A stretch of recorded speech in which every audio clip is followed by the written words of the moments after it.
Hello everyone. In this video we will discuss Unit 4 Spreadsheet. So what is the spreadsheet? Spreadsheet are some software which is very helpful to do the mathematical calculation work and we can arrange our data in an organized manner. So in this unit first is the AutoSum option. AutoSum is used for adding the values given in a cell automatically without writing the formula to perform the operation. यानी बिना formula लिखे आप cell में लिखी हुई values को automatically add करने के लिए इस ऑप्शन का यूज करते हैं। इसके लिए स्टेप दिए हुए हैं किस तरह से हम इसको यूज कर सकते हैं। So firstly select the cell, then click on home tab, editing group and autosum option. जैसे ही आप ऑटोसम ऑप्शन पर क्लिक करेंगे तो सेल में लिखी हुई वैल्यूज ऑटोमेटिकली कैलकुलेट हो जाएगी। इसको प्रैक्टिकली हम करके भी देखते हैं।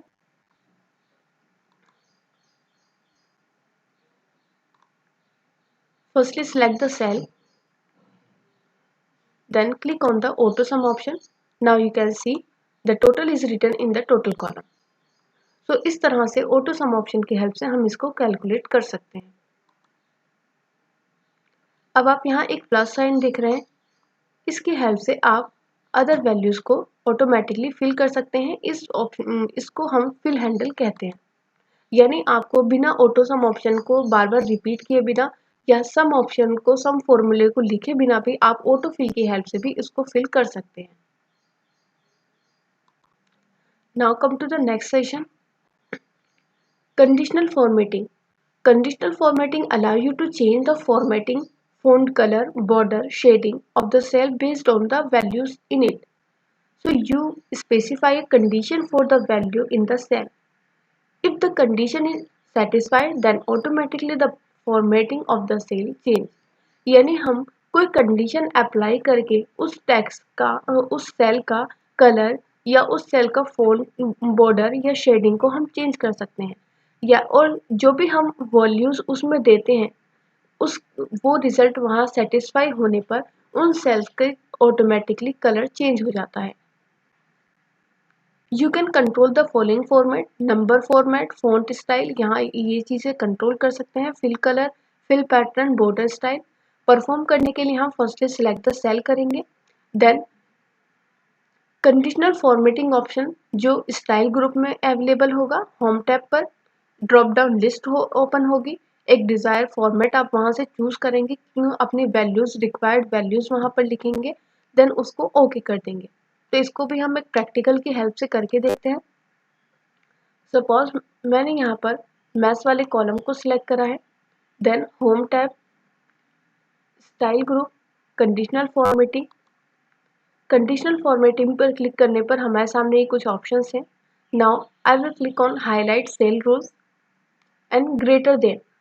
अगर आप चाहें तो लेस देन देखना है, बिटवीन देखना है, इक्वल टू देखना है, तो आप इनमें से कोई भी ऑप्शन यूज कर सकते हैं। अब आप देख सकते हैं यहाँ ग्रेटर देन का डायलॉग बॉक्स ओपन हो गया है। Format cell that are greater than, कि उन सेल को फॉर्मेट को कितनी वैल्यू आप रखना चाहते हैं कि कौन सी वैल्यूज आपकी फॉर्मेटेड आपको दिखाई दें। तो यहाँ पर जो वैल्यूज आई है वो 22.5 दिखाई हुई है। मैं यहाँ पर 19 वैल्यूज डाल रही हूँ, यानी 19 से ऊपर जो भी मार्क्स होंगे वो मुझे कंडीशनल फॉर्मेटिंग की हेल्प से हाईलाइट हो जाएंगे। यहाँ पर आपका ये कलर दिखाया हुआ है, light red fill with dark red text. Now I will click on okay option, then you can see जो हमने 19 वैल्यू डाली थी, 19 के बाद में आप देख सकते हैं 20, 21, तो ये सभी वैल्यू कंडीशनल फॉर्मेटिंग की हेल्प से अलग हाईलाइट हो गई हैं, फॉर्मेट हो गई हैं। और जो आपकी 19 वैल्यू है या 19 से लेस देन जो भी वैल्यूज होंगी वो आपकी इस तरह से शो हो जाएंगी। Now come to the next section,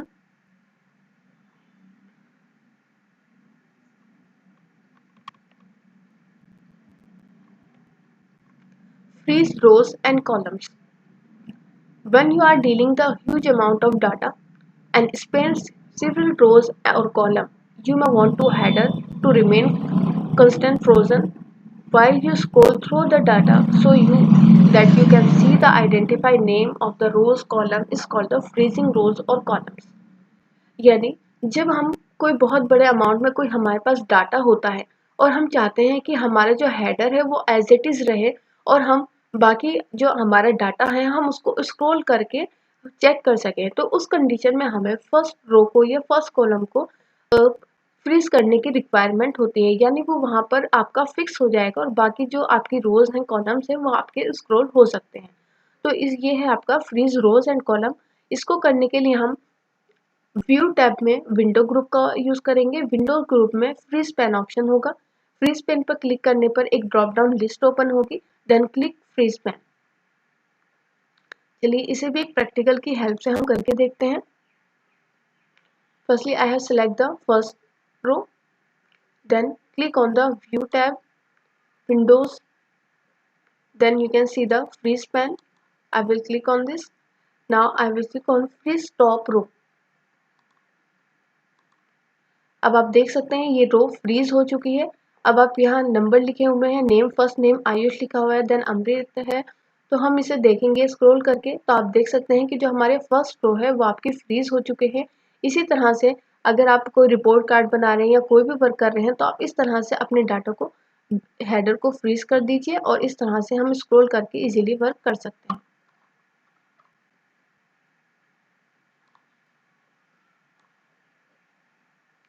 इसी तरह से आप कॉलम को सिलेक्ट करके भी कॉलम को भी फ्रीज कर सकते हैं। Next is hide unhide rows and column. Sometimes you have data in rows and column which are needed for formula or chart, but you do not want to the data to be visible. कभी कभी हम कोई calculation work कर रहे हैं, कुछ ऐसा work कर रहे हैं कि हमें फॉर्मूलाज या चार्ट शो करने के लिए उस डाटा की रिक्वायरमेंट होती है बट हम उसको शो नहीं करना चाहते। तो उस कंडीशन में हम उस रोज को कॉलम्स को वो हाइड कर सकते हैं, छुपा सकते हैं। तो इसके लिए हम हाइड एंड अनहाइड ऑप्शन का यूज करते हैं। इसके लिए firstly select the particular row column और जस्ट वन सेल, ये आप अपनी रिक्वायरमेंट के अकॉर्डिंग सिलेक्ट कर सकते हैं। देन फॉर्मेट ऑप्शन जो आपका सेल ग्रुप में होगा, होम टैब में इस पर क्लिक करेंगे, ड्रॉप डाउन लिस्ट ओपन होगी। देन हाइड अनहाइड ऑप्शन पर क्लिक करके आप हाइड रो या हाइड कॉलम पर क्लिक कर सकते हैं।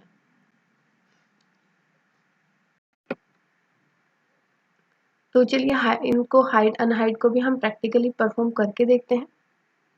यहाँ देखिए अनहाइड के भी स्टेप्स दिए हुए हैं कि अनहाइड करने के लिए firstly select any cell before and after the cell is hidden, यानी जहाँ आपका सेल हाइड है उससे पहले और बाद वाले सेल को किसी को सिलेक्ट करें। Then unhide row in the format option, जहाँ से आप हाइड करते हैं वहीं से आपको अनहाइड का भी ऑप्शन मिल जाता है। तो चलिए इसको भी प्रैक्टिकली हम परफॉर्म करके देखते हैं। फर्स्टली मैंने इंग्लिश को सिलेक्ट किया है, then home tab, cell group, format option, format option पर hide and unhide in the visibility, then hide column. तो you can see the column is hidden और यहाँ से आपको पता चल सकता है कि ये कॉलम हाइड है। तो इसी तरह से अगर आप इसे अनहाइड करना चाहते हैं तो अनहाइड करने के लिए भी आप होम टैब पर फर्स्टली से सिलेक्ट करें, तो फॉर्मेट ऑप्शन पर ही आप देखेंगे तो अनहाइड की भी ऑप्शन यहाँ पर विजिबल है।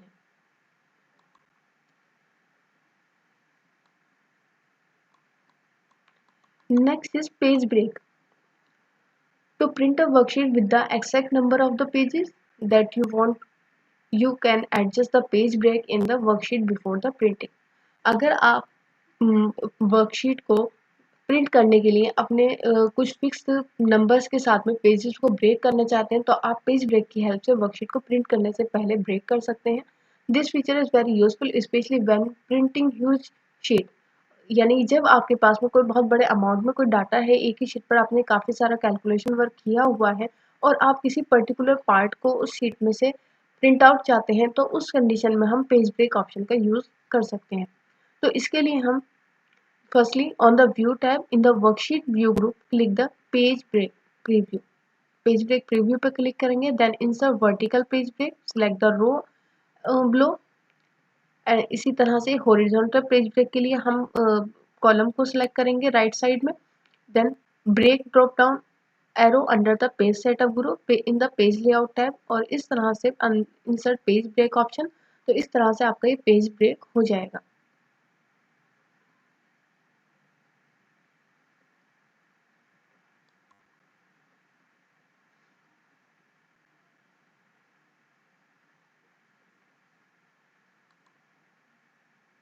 तो आप देख सकते हैं view tab, this is the workbook views, और यहाँ पर आपका पेज ब्रेक प्रीव्यू शो किया हुआ है।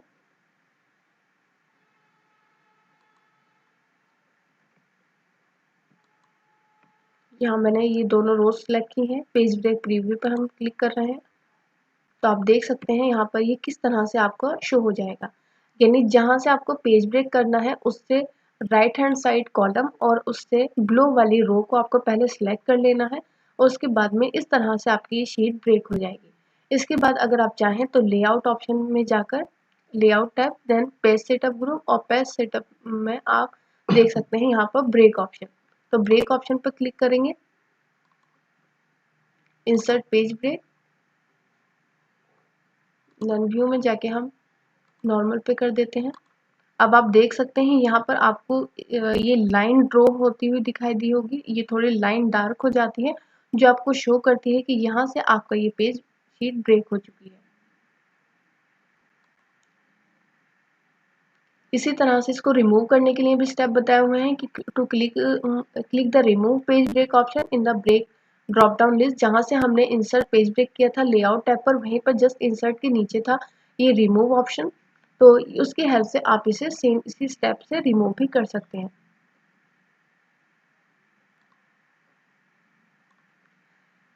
Next is the page layout. Spreadsheet software provide various page layout option for organizing page using the page layout options.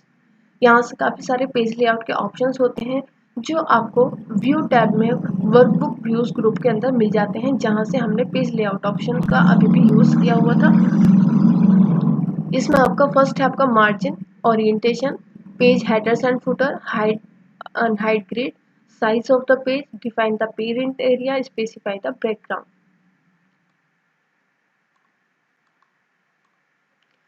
तो margin के लिए सारे ऑप्शन आपको सेम टैब में सेम ग्रुप में ही मिलेंगे, सिर्फ उनमें डिफरेंस ये है कि मार्जिन ऑप्शन का यूज़ करके आप मार्जिन को चेंज कर सकते हैं, ओरिएंटेशन पर क्लिक करके आप ओरिएंटेशन चेंज कर सकते हैं। चलिए इसको भी हम प्रैक्टिकली देखते हैं। तो आप देख सकते हैं page layout tab, in the page setup group there margin option. जब हम मार्जिन ऑप्शन पर क्लिक करते हैं तो यहाँ पर आपको डिफरेंट टाइप के मार्जिन दिखाई देते हैं, जो जब आप पेज को प्रिंट करते हैं तो टेक्स्ट और के अराउंड जो वाइट स्पेस होता है वो आपका मार्जिन कहलाता है। तो आपको कितना वो स्पेस रखना है वो यहाँ से आप सेट कर सकते हैं। Next is the orientation. Orientation की जब हम कोई भी प्रिंट आउट निकालते हैं तो नॉर्मली A4 साइज में लंबे शेप में निकालते हैं। अगर आप उसी को लैंडस्केप में यानी हॉरिजॉन्टली निकालना चाहते हैं तो हम उस टाइम में लैंडस्केप मोड का भी यूज़ कर सकते हैं। Next is the size. यहाँ पर आपको आपके प्रिंटर के अकॉर्डिंग डिफरेंट टाइप के साइज़ हैं, यहाँ से आप साइज़ सिलेक्ट कर सकते हैं। नॉर्मली A4 साइज़ ही यूज़ होता है जो आपको यहाँ पर शो किया हुआ है, लेकिन अगर आप A3 A5 यूज़ कर रहे हैं तो आप यहाँ से सिलेक्ट कर सकते हैं। Then is the print area. Print area यानी आप जो प्रिंट आउट निकालना चाहते हैं वो कितने एरिया का निकालना चाहते हैं वो यहाँ से आप सिलेक्ट करके सेट द प्रिंट एरिया से सिलेक्ट करेंगे, देन उसके बाद में आप उसे प्रिंट कर सकते हैं। ब्रेक ऑप्शन, पेज को ब्रेक करने के लिए, जो हमने अभी पेज ब्रेक करके देखा था, यहाँ से हमने इंसर्ट किया था, देन मैंने आपको बोला था कि इंसर्ट के जस्ट नीचे आप देख सकते हैं अभी भी रिमूव पेज ब्रेक का भी ऑप्शन होता है। Next is the background. अगर आप बैकग्राउंड चूज करना चाहते हैं अपनी वर्कशीट के लिए तो आप यहाँ से बैकग्राउंड चूज कर सकते हैं, और यहाँ से आपके प्रिंट के लिए डिफरेंट टाइप्स की टाइल्स ओपन हो जाती हैं।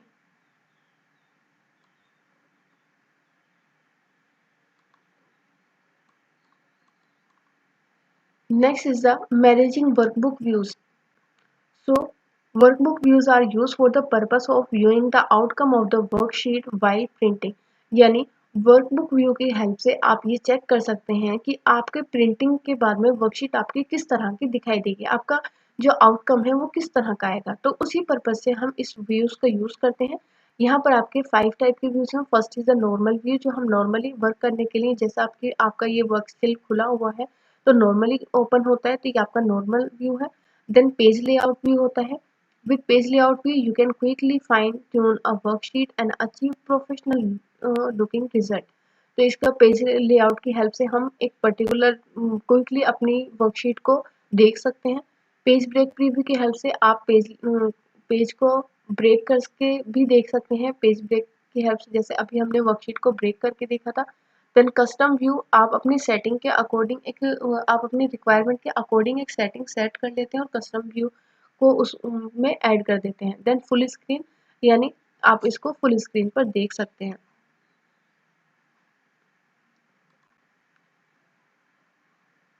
तो view tab, workbook views option, अब आप यहाँ देख सकते हैं नॉर्मल व्यू जो हमारा नॉर्मली अभी भी ओपन है। देन पेज ब्रेक व्यू जो हम ऑलरेडी देख चुके हैं ब्रेक करके शीट को। देन पेज लेआउट व्यू, इसमें आपके डिफरेंट टाइप्स के लेआउट्स हो जाएंगे। Then custom view, custom view पर जब आप क्लिक करते हैं तो यहाँ पर आपको ऐड करनी होती है सेटिंग, यानी यहाँ आप शीट का नेम डालेंगे। आप प्रिंट सेटिंग करना चाहते हैं या रो को हाइड करना चाहते हैं तो वो सारी सेटिंग आप यहाँ से कर सकते हैं। देन उसको ओके कर सकते हैं।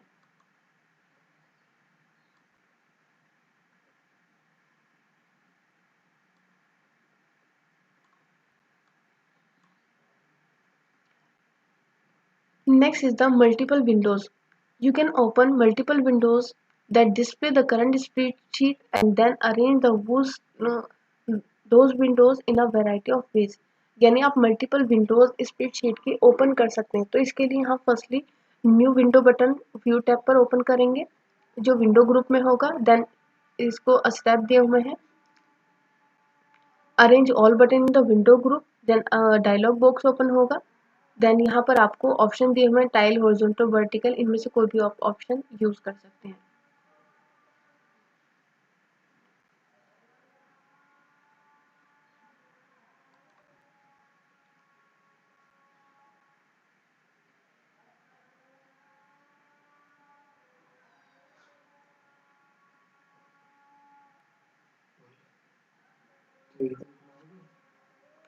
तो व्यू टैब हमारा ऑलरेडी यहाँ ओपन है। Window group and new Windows, news Windows के बाद में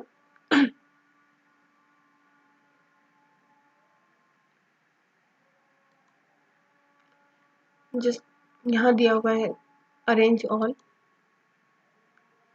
तो अरेंज ऑल में आप इसे हॉरिजॉन्टल या वर्टिकल कर सकते हैं। तो चलिए मैं वर्टिकल कर देती हूँ। तो आप देख सकते हैं कि यहाँ वर्टिकली सेम दो विंडोज आपकी ओपन हो जाएंगी। इसी तरह अगर आप वर्टिकली करना चाहते हैं, हॉरिजॉन्टली करना चाहते हैं, तो आप उसमें से कोई भी ऑप्शन यहाँ से अरेंज से चेक कर सकते हैं जहाँ से हमने अभी किया था।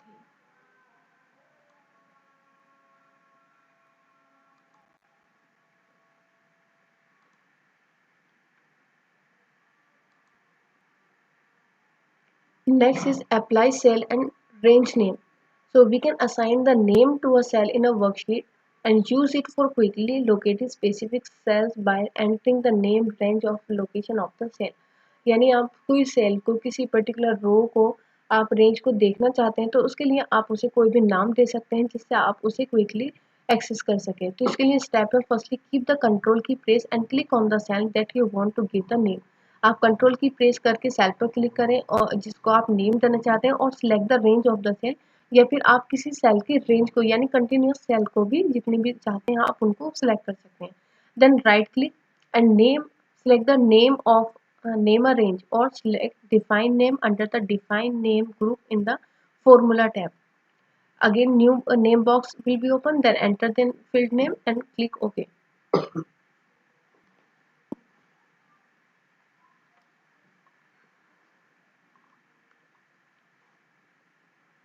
तो चलिए हम इसको भी प्रैक्टिकली करके देखते हैं। सो फॉर्मूला टेब, यहाँ देखिए डिफाइन नेम दिया हुआ है, डिफाइन नेम ऑप्शन दिया हुआ है। तो अभी आप देख रहे हैं मैंने यहाँ सिलेक्ट करी है बी वाली सेल और आप यहाँ नेम बॉक्स में इसका नेम देख सकते हैं B1। Then I will click on the define name, define name option. तो डायलॉग बॉक्स आ चुका है, यहाँ पर नेम इंग्लिश आ रहा है, यहाँ ये शो हो चुकी है।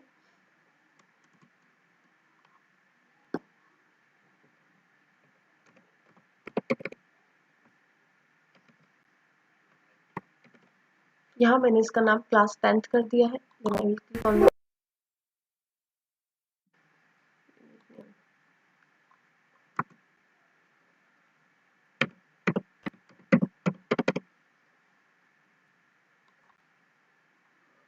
तो आप देख सकते हैं क्योंकि क्लास 10 के नाम से इसमें ऑलरेडी कुछ सेव है, तो इसलिए यहाँ पर ये शो नहीं हुआ था। तो यहाँ हमने कोई दूसरा यूनिक नेम डाला है, तो मैंने कंप्यूटर डाला। तो आप देख सकते हैं कि यहाँ पर बी इंग्लिश की जगह इसका नाम जहाँ B1 आ रहा था, वहाँ इसका नाम नेम बॉक्स में कंप्यूटर हो जाएगा।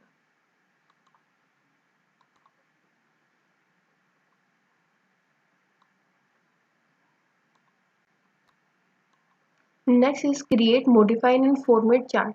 So first is what is the chart?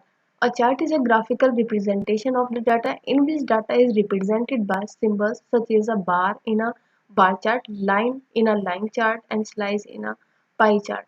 यानी जब आप अपने न्यूमेरिकल डाटा को एक ग्राफिकल फॉर्म में एक पिक्चर के थ्रू दिखाना चाहते हैं, तो वो आपका चार्ट कहलाता है। तो चार्ट को क्रिएट करने के लिए हम सबसे पहले एक स्प्रेडशीट को प्रिपेयर करते हैं। Prepare data in the spreadsheet in which you want to create the chart. Select the data, then data को सिलेक्ट करना है।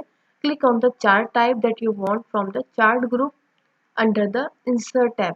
The chart will be displayed in the spreadsheet.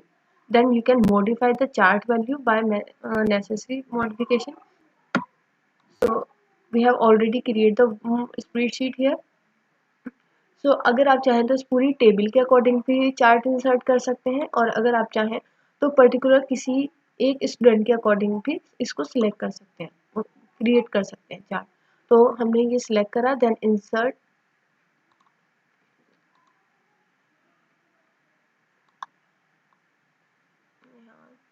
फिर स्टूडेंट को सिलेक्ट कर लेते हैं, then insert, then chart group. और chart group में आप यहाँ देख सकते हैं this is the column chart. जब आप इस पर यहाँ क्लिक करते हैं तो इसका एक प्रीव्यू और इसका नाम दोनों आपको शो हो जाते हैं।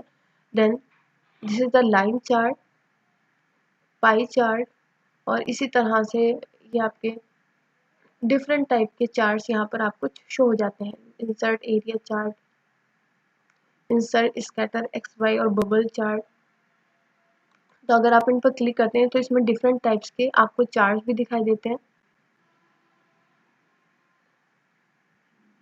आप यहाँ से ही इनका प्रीव्यू चेक कर सकते हैं। सपोज हमें पाई चार्ट ऐड करना है तो आप पाई चार्ट भी चेक कर सकते हैं। अगर आप लाइन चार्ट में इसको चेक करना चाहते हैं तो लाइन पर क्लिक करके आप डिफरेंट इसके व्यू देख सकते हैं। इसी तरह से आप बार चार्ट या कॉलम चार्ट का भी यूज़ कर सकते हैं।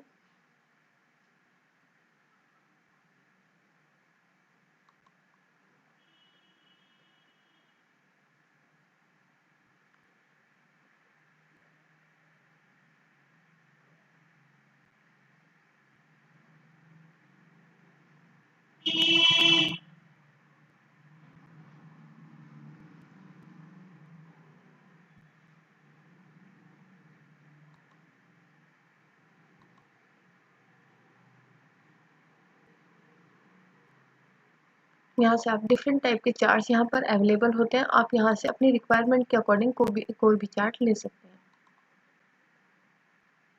जब आप चार्ट पर क्लिक करते हैं तो यहाँ से आपका ये चार्ट को मॉडिफाई करने के लिए यहाँ के आपके पास में ये डिज़ाइन का टैब आ जाता है, चार्ट्स टूल। तो यहाँ से आप चार्ट्स के एलिमेंट ऐड करना चाहते हैं तो आप एलिमेंट यहाँ से ऐड कर सकते हैं। चार्ट टाइटल, डेट, ये सब चीज़ यहाँ दी हुई हैं। आप इसको डिफरेंट स्टाइल्स में भी कर सकते हैं।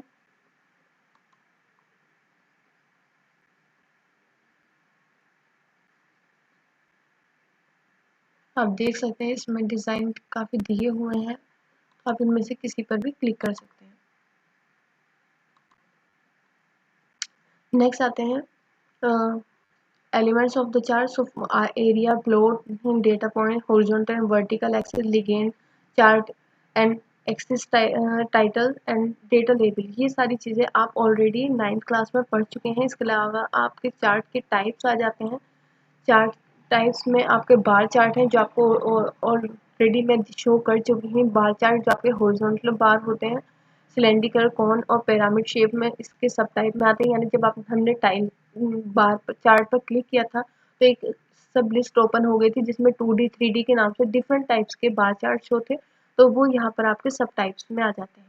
Then column chart, line chart, pie chart, area chart, scatter chart, ये सारे चार्ट्स आपके डिफरेंट टाइप्स के यहाँ पर दिए हुए हैं। और जब आप किसी भी चार्ट पर क्लिक करते हैं तो उससे रिलेटेड सब चार्ट ओपन होते हैं, फिर आप उस पर क्लिक करते हैं और चार्ट को सिंपली इंसर्ट कर सकते हैं।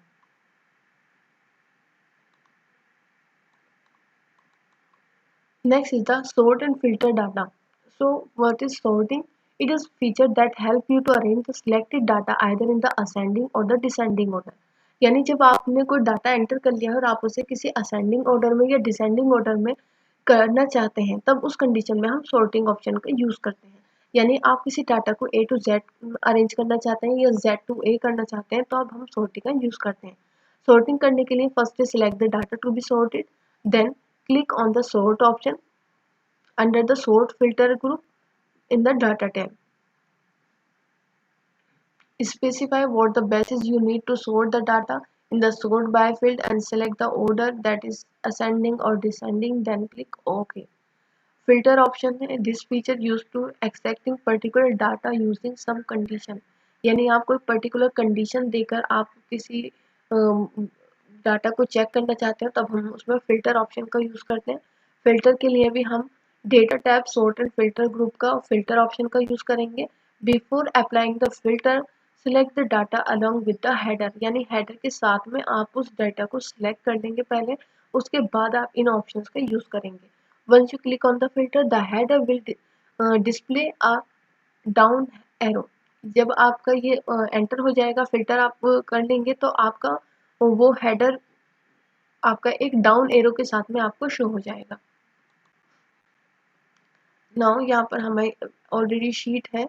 Now will click on the data tab.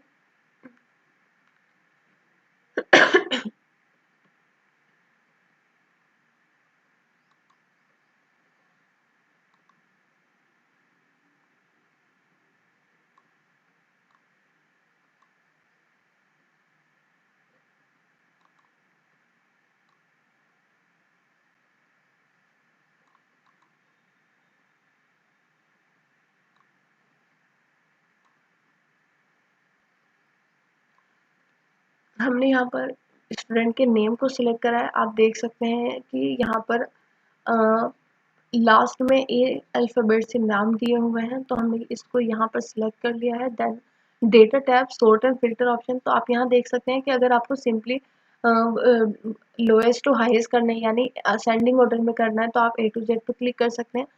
Descending में करना है तो जेड टू ए कर सकते हैं, यानी हाईएस्ट टू लोएस्ट कर सकते हैं। और अगर आपको किसी पर्टिकुलर कंडीशन के अकॉर्डिंग ही करना है, तो फिर आप सॉर्ट इस ऑप्शन का यूज़ कर सकते हैं। इस पर क्लिक करने से एक डायलॉग बॉक्स ओपन होगा। यहाँ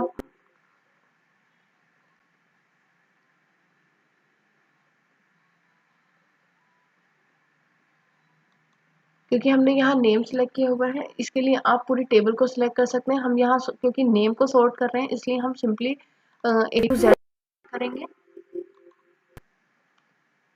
तो आप देख सकते हैं ये सारे नाम आपके अल्फ़ाबेटिकली हो गए हैं। जो नेम आपके पहले ए पर लास्ट में आ रहे थे ए अल्फ़ाबेट से, वो नाम आपके अब अकॉर्डिंग टू अल्फ़ाबेट हो जाएंगे। देन आता है हमारा फिल्टर ऑप्शन।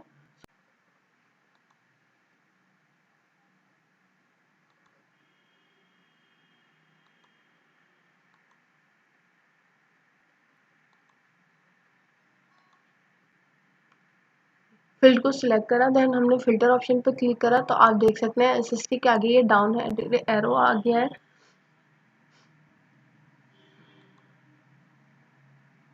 अब हम यहाँ से अपनी कंडीशन के अकॉर्डिंग इसके रिजल्ट को चेक कर सकते हैं।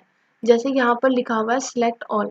अगर हमें सिर्फ रिजल्ट उन्हीं स्टूडेंट का देखना है जिनके 90 से अबव मार्क्स हैं, तो हम यहाँ पर उन्हीं के आगे टिक करेंगे जिनके मार्क्स 90 से अबव है। यानी हमने यहाँ 60 सिलेक्ट ऑल को कट कर दिया है और हम सिर्फ 19, 25 को ही सिलेक्ट कर रहे हैं। यानी जिनके मार्क्स 19 है या जिनके मार्क्स 25 हैं, तो उन्हीं का रिजल्ट हमें यहाँ शो हो जाएगा।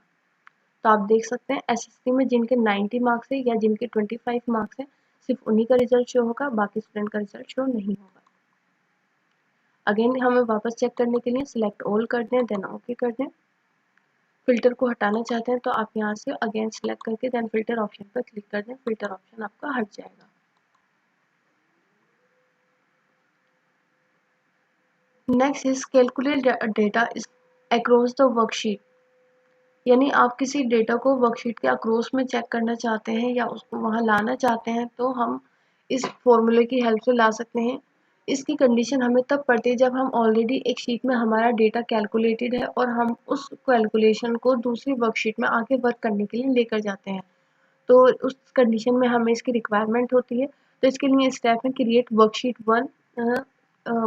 One name as year one, create worksheet 2 name is year 2, and using sheet 1 sheet 2 in any of the sheet using year 1 then sign और year 2, या फिर फॉर एग्जांपल इन्होंने दिया है कि आप सिलेक्ट कर सकते हैं B1 से B3 की रेंज, देन शीट 1 में, देन उसके बाद में हम शीट 2 में सम ऑप्शन ये फॉर्मूला जाकर टाइप कर देंगे तो भी हमारा डाटा वहां पर आ जाएगा।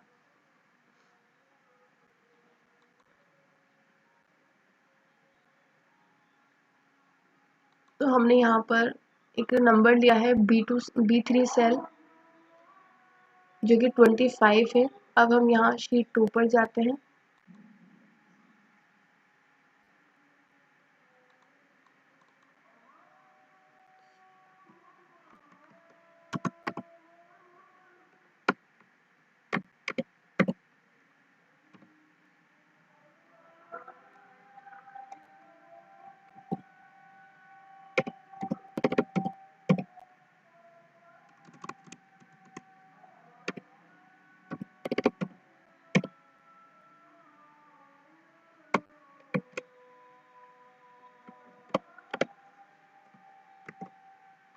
यहाँ आप देख सकते हैं फॉर्मूला यहाँ टाइप कर दिया हमने, then we will press the enter key.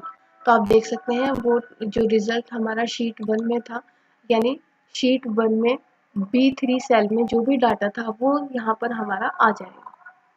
तो इसी तरह से जो भी आपका अमाउंट है, जो भी आपकी कैलकुलेशन है, आप उसे आगे नेक्स्ट शीट में इस तरह से लिंक कर सकते हैं।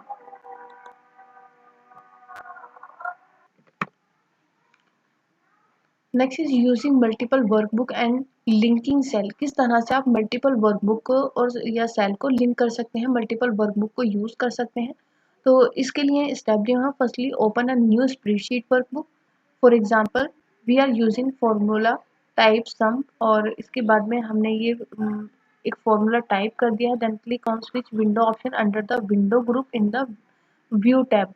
ड्रॉप डाउन लिस्ट ओपन होगी containing all the active workbook name, यानी जब आपकी ड्रॉप डाउन लिस्ट ओपन होगी तो वहां आपको एक्टिव वर्कबुक के नेम दिखाई देंगे। क्लिक ऑन अदर वर्कबुक, दूसरी वर्कबुक को क्लिक करेंगे जिस वर्कबुक में आप उस वर्कशीट को लिंक करना चाहते हैं। Then book one and select the desire cell. Book one पर क्लिक करा, डिजायर सेल को सिलेक्ट करा, press the enter key. After pressing the enter we see we are back to the previous workbook. आप देखेंगे enter की press करने के बाद कि आप वापस उसी वर्कबुक में आ जाते हैं जहां से आपने उसको स्विच किया था, और आप वो रिजल्ट आपको मिल जाएगा। Then sharing worksheet data using this feature spreadsheet multiple user can use access single sheet. इसको मल्टीपल यूजर्स नेटवर्क लोकेशन के साथ में मल्टीपल यूजर एक ही शीट को यूज कर सकते हैं। इसके लिए click on the share workbook option under change group on the review tab. इसके लिए हम व्यू टैब का यूज कर रहे थे और इसके लिए हम रिव्यू टैब का यूज करेंगे। रिव्यू में change group and share workbook option, drop down list open होगी, वहां से आप सारी सेटिंग चेंज करेंगे, allow change by more than one user, और this also allow workbook merging and then click on okay. So सबसे पहले हम फर्स्ट स्टेप देखते हैं जो हमारे वर्कबुक लिंकिंग के हैं। इसके लिए हम वर्क व्यू ऑप्शन में जाएंगे।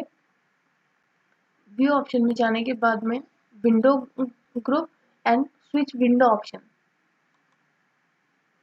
स्विच विंडो ऑप्शन जब ओपन होगा तो आपने अगर कोई भी वर्कबुक दूसरी फाइल यहाँ पर ओपन की हुई है तो वो शीट आपको यहाँ पर ओपन हो जाएगी। देन आप उस पर क्लिक करने के बाद में आगे ये वर्क कंप्लीट कर सकते हैं। देन आता है शेयरिंग, तो उसके लिए हम रिव्यू टैब का यूज़ करेंगे। रिव्यू टैब में आपका change group, and change group में आप देखेंगे शेयर वर्कबुक।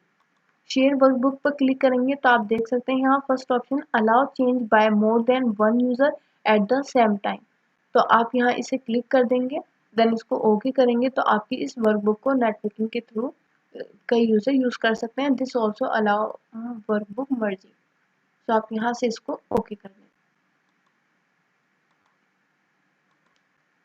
तो इस तरह से आपको इस यूनिट में आई होप सारे आपके प्रैक्टिकल्स ये क्लियर हो गए होंगे। अगर आपको इस वीडियो में ये किसी भी टॉपिक से रिलेटेड कोई भी प्रॉब्लम हो तो आप कमेंट बॉक्स में लिख सकते हैं। Thank you.